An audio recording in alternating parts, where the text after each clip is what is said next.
Social media వాడకం పెరగడంతో publicity దక్కించుకోవడం అనేది చాలా సులువైపోయింది. ఇక మనం ఇన్స్టాగ్రామ్ ఓపెన్ చేస్తే చాలు హీరోయిన్లు జిమ్ముల్లోంచి చెమటలు చిందించి బయటకు వచ్చే వీడియోలు కుప్పలు తెప్పలుగా మనకు దర్శనమిస్తాయి.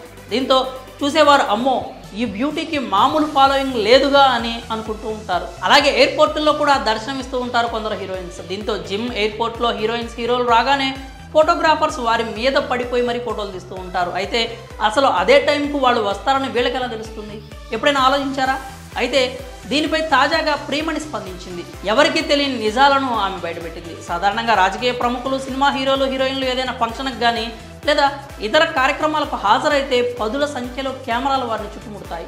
మరీ ముఖ్యంగా జిమ్ సెంటర్స్లో, ఎయిర్పోర్టుల్లో లేడీ సెలబ్రిటీలు కనిపించినప్పుడు మేడం ఒక్క ఫోటో ప్లీజ్ అంటూ ఫోటోగ్రాఫర్లు అడుగుతూ ఉంటారు. అయితే అదంతా సెలబ్రిటీల పబ్లిసిటీ స్టంట్ అని, ఆ ఫోటోగ్రాఫర్స్ డబ్బులు ఇస్తే వస్తారని సంచలన నిజాలు బయటపెట్టింది స్టార్ హీరోయిన్ ప్రియమణి. ఓ పాడ్కాస్ట్లో భాగంగా ప్రియమణి అసలు మ్యాటర్ రివీల్ చేసింది. ఈ విషయం ఇంతవరకు బహుశా ఎవరికి తెలియకపోవచ్చని, ఇది ఎక్కువగా ముంబైలో జరుగుతుందని చెప్పుకొచ్చింది. సెలబ్రిటీలు జిమ్, ఎయిర్పోర్ట్లో కనిపించగానే ఫోటోగ్రాఫర్లని ముందుగానే సెలబ్రిటీలు అరేంజ్ చేసుకుంటారని వెల్లడించింది. ఎంతమంది కావాలి, ఏ టైంకు రావాలి అనే విషయాల గురించి ముందుగానే చర్చించుకుంటారని, జిమ్, ఎయిర్పోర్ట్ ఇలా ఏ ప్లేస్కి రావాలి అనేది ఫిక్స్ చేసుకుంటారని ప్రియమణి చెప్పుకొచ్చింది. వీళ్ళందరికీ సెలబ్రిటీలు ఎప్పుడు వస్తారో, ఎక్కడ ఉంటారో అనే విషయాలు చెప్పే వ్యక్తి ఒకరు ఉంటారని, ఫోటోగ్రాఫర్లు ఫోటోలు తీసుకున్నాక ఆ వ్యక్తి వారికి డబ్బులు ఇస్తాడని ప్రియమణి వెల్లడించింది. ఇన్నాళ్ళు వారంతా చిన్న చితక యూట్యూబ్ ఛానల్ వాళ్ళేమో అని అనుకున్నాం, కానీ వాళ్ళు పెయిడ్ ఫోటోగ్రాఫర్స్ అని ప్రియమణి చెప్పుకొచ్చింది. మరి ఈ విషయంపై మీరేమనుకుంటున్నారో మీ అభిప్రాయాలని కామెంట్స్ రూపంలో తెలియజేయండి.